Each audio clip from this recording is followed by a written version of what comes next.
بسم اللہ الرحمن الرحیم۔ بسم اللہ الرحمن الرحیم۔ عزیز طلبہ کرام، ہدایہ اول کا سبق نمبر 29 ہے، اور آج ہم اس سبق میں باب الحیض والاستحاضہ اس کو شروع کر رہے ہیں۔ اس میں ہم آج بات کریں گے حیض کی مدت اور اس کے جو کلرز ہوتے ہیں، رنگ ہوتے ہیں، ان کا بیان پڑھیں گے۔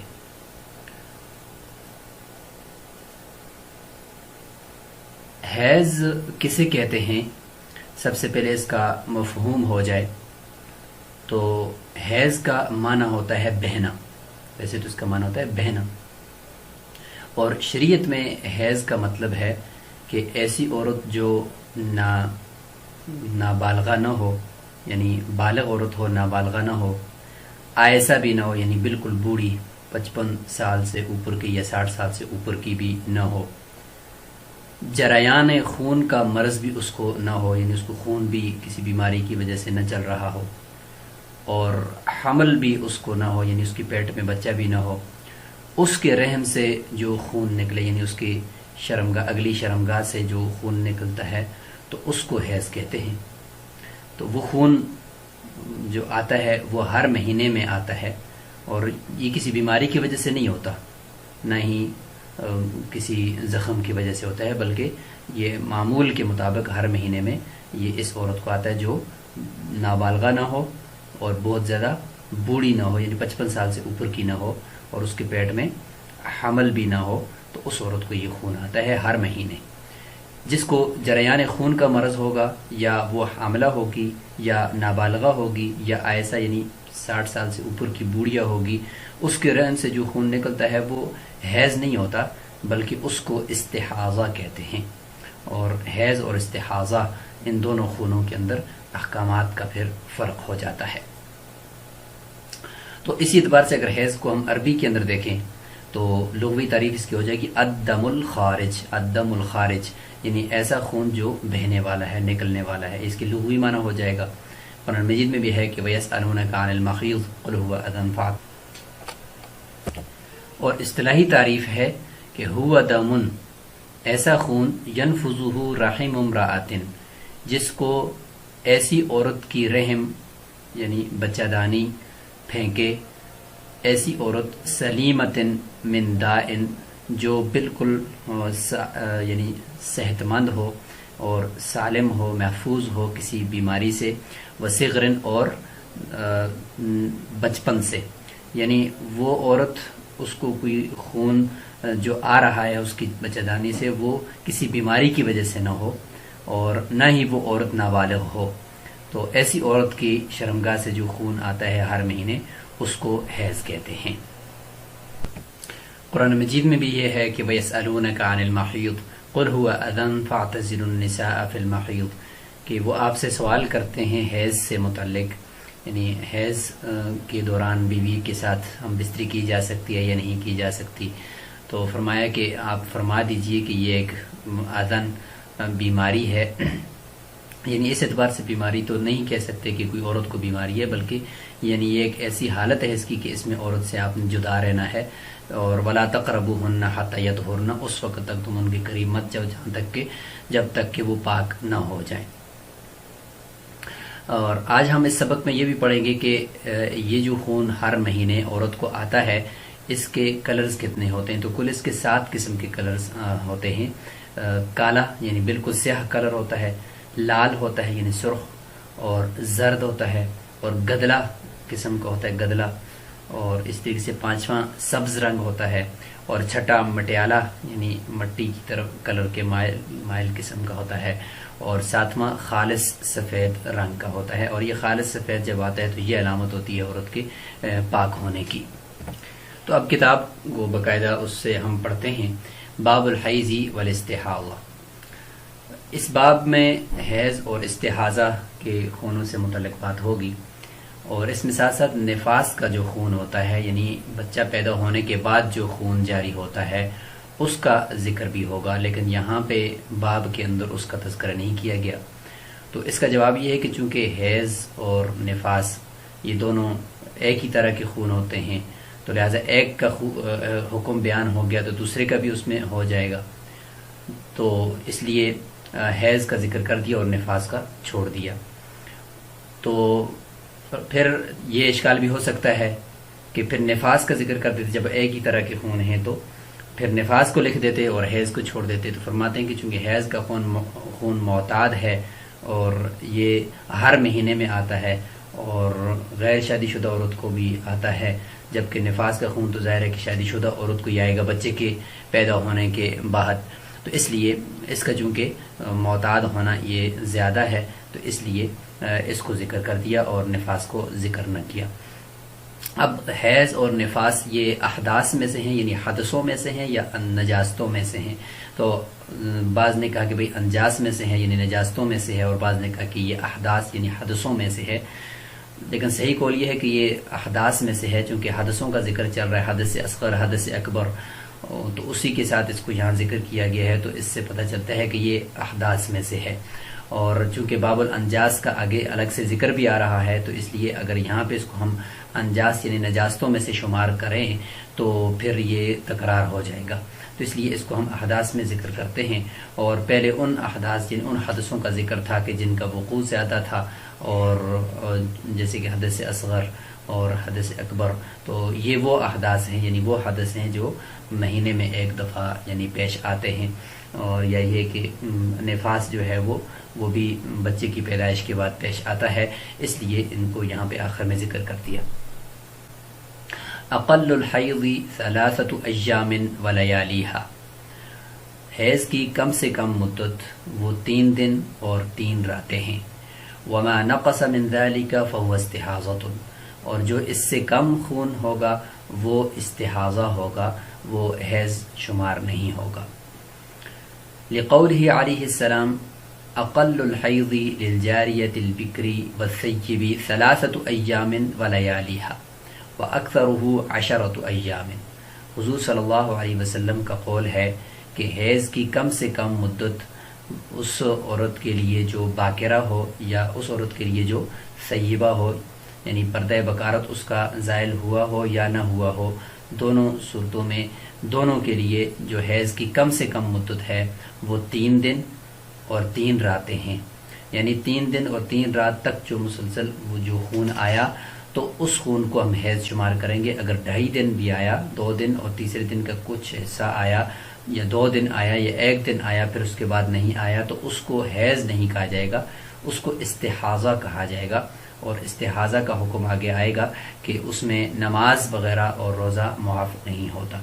وَأَكْثَرُهُ 10 ایام، اور حیض کے خون کی اکثر مدت وہ 10 دن ہے، 10 دن سے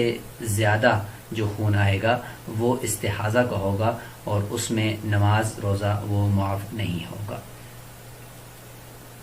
تو یہ احناف کا مفتب ہی قول بھی ہے، اور یہی متن کے اندر جو قول ہے یہ راجح قول ہے۔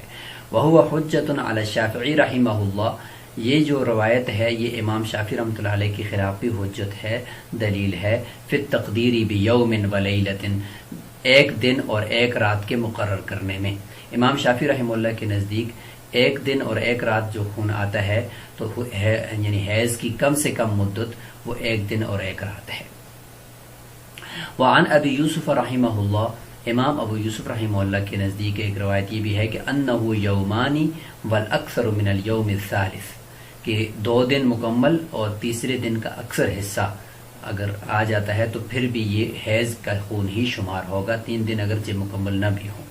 کیوں؟ اس لیے وہ فرماتے ہیں کہ اقامتاً للاکثر مقام الکلی، کہ اکثر کو کل کے قائم مقام کرتے ہوئے، للاکثر حکم الکل کا قاعدہ لگاتے ہوئے تیسرے دن کا اکثر حصہ بھی اگر آ جاتا ہے تو اس کو حیض ہی شمار کیا جائے گا۔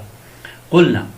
طرفین کی طرف سے جواب یہ ہے کہ ھذا نقص عن تقدیر الشرعی، یہ تو شریعت کی طرف سے جو مقرر کردہ مقدار ہے اس کے اندر کمی کرنا لازم آتا ہے،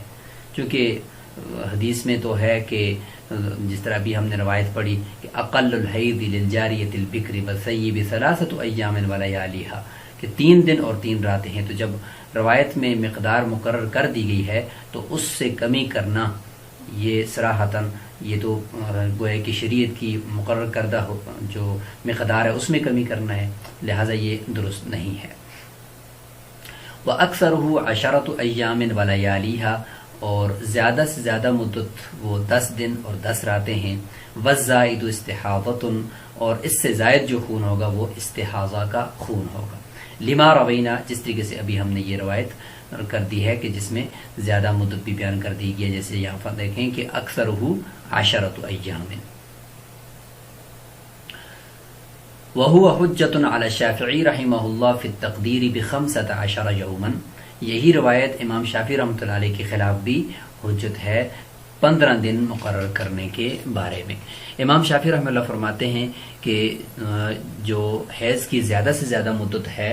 وہ 15 دن ہے۔ ان کی دلیل یہ ہے کہ حضور صلی اللہ علیہ وسلم نے عورتوں سے متعلق فرمایا کہ تقعد احداہن شطر عمرها لا تصوم ولا تصلی، کہ عورت جو ہے وہ اپنی عمر کا ایک نصف حصہ وہ ایسے ہی گزارتی ہے کہ جس میں وہ نہ نماز پڑھتی ہے نہ روزہ رکھتی ہے، تو اس لیے ان کا دین بھی ناقص ہے اور ان کی عقل بھی ناقص ہے۔ تو اس سے پتہ چلا کہ نصف عمر تو مطلب یہ کہ شطر تو نصف کو کہتے ہیں، تو لہٰذا گوئے کہ مہینے کے 15 دن اگر ہم لگائیں تو 15 دن وہ نماز نہیں پڑھتی، تو زیادہ سے زیادہ مدت پھر 15 دن ہونی چاہیے۔ اس لیے امام شافعی رحمہ اللہ کے نزدیک اس روایت سے وہ 15 دن مراد لیتے ہیں۔ ثم الزائد والناقص استحاضۃ، لہٰذا 10 دن سے زائد اور 3 دن سے کم جو خون آئے گا وہ استحاضہ کا خون ہوگا۔ کیوں؟ لأن تقدیر الشرع یمنع الحاق غیرہ بہ، کہ شریعت کی طرف سے ایک مقدار کا مقرر کرنا یہ منع کرتا ہے اس کے غیر کو اس کے ساتھ لاحق ہونے کے لیے، لہٰذا جب 3 دن کم سے کم 10 دن زیادہ سے زیادہ مدت مقرر کر دی ہے، لہٰذا اب اس کے علاوہ کسی مدت کو اس کے ساتھ مقرر کرنا یہ شریعت کی یہ مقدار اس کو روکتی ہے، منع کرتی ہے۔ وما تراه المرأة من الحمرة والصفرة والقدرة في أيام الحيض حيض حتى ترى البياض خالصا، یہاں سے حیض کے جو کلرز ہیں جو ابھی ہم نے ڈسکس کیے وہ 7 کلرز اور 7 رنگوں کا تذکرہ ہوگا۔ فرماتے ہیں کہ جو عورت جو خون بھی دیکھتی ہے، یعنی سرخی یا زرد یا گدلا حیض کے دنوں کے اندر وہ سارے کا سارا حیض ہی شمار ہوگا، یہاں تک کہ وہ خالص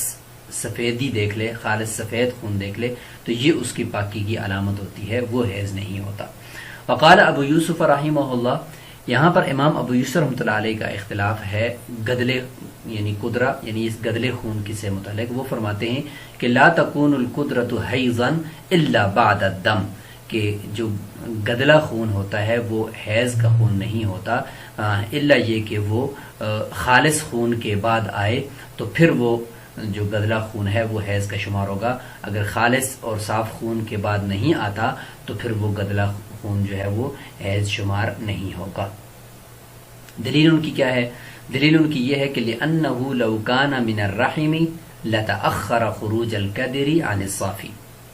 کہ اگر یہ گدلا خون یہ اگر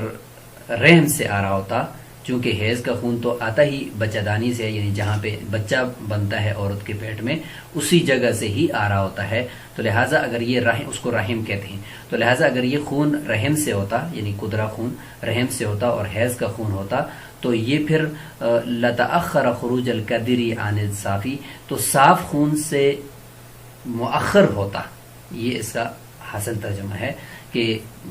جو گدلا خون ہوتا ہے وہ صاف خون سے مؤخر ہوتا ہے نکلنے میں، تو پھر یہ صاف خون سے گدلا خون نکلنے کے اندر مؤخر ہوتا، پہلے صاف خون آتا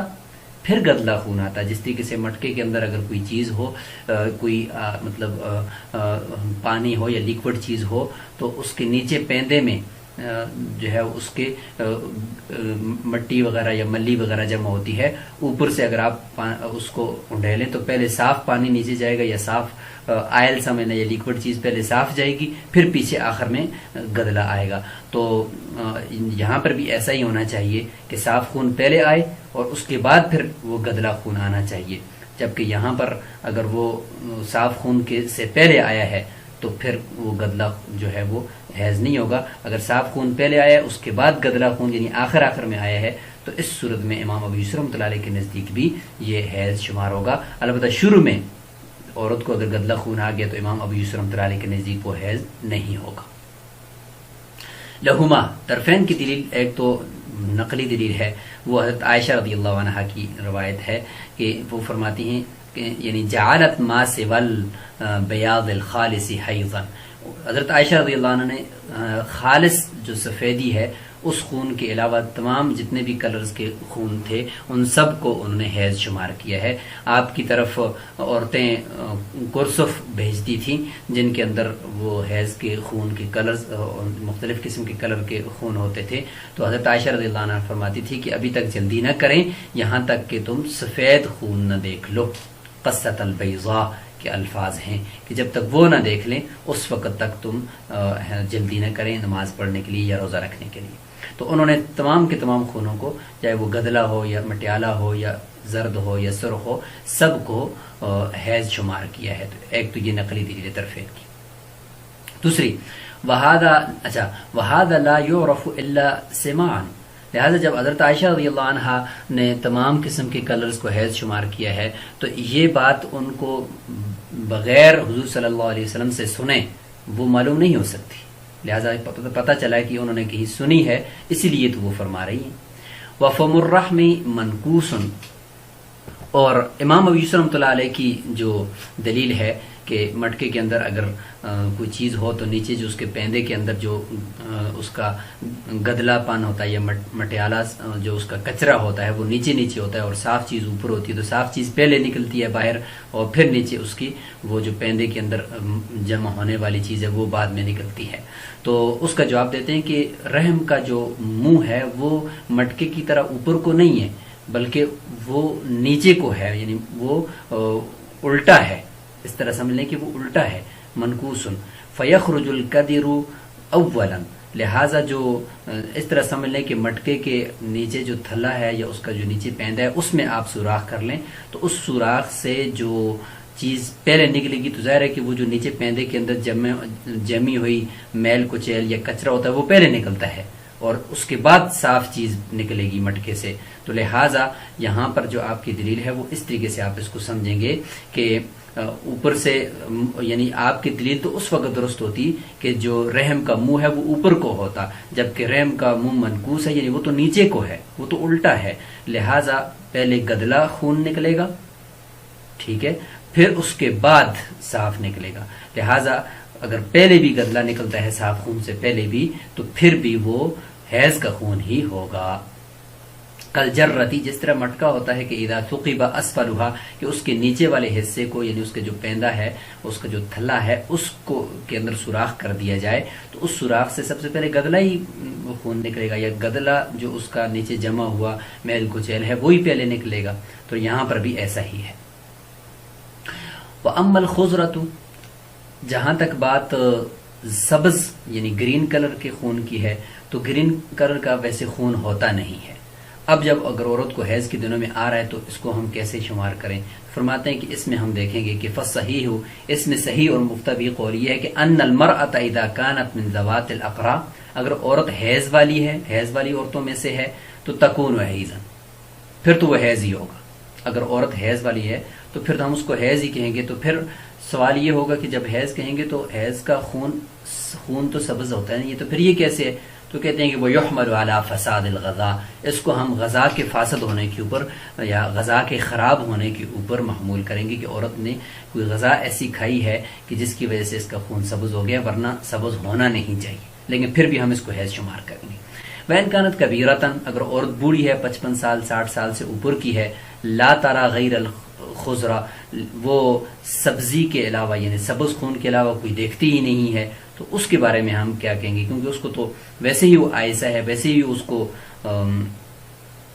خون نہیں آتا. آئسہ یعنی ایسی عورت کو کہتے ہیں جس کا حیض آتا ہی نہیں ہے. اور بوڑھی عورت جو ایسی عورت کے جو 60 سال سے اوپر کی ہے، تو وہ جب دیکھے گی تو اس کو تو ہم پھر اس خون کو کیا شمار کریں گے. تو فرماتے ہیں کہ تحمل علی فساد المنبت، پھر اس کو ہم وہ جو منبت ہے یعنی جہاں پہ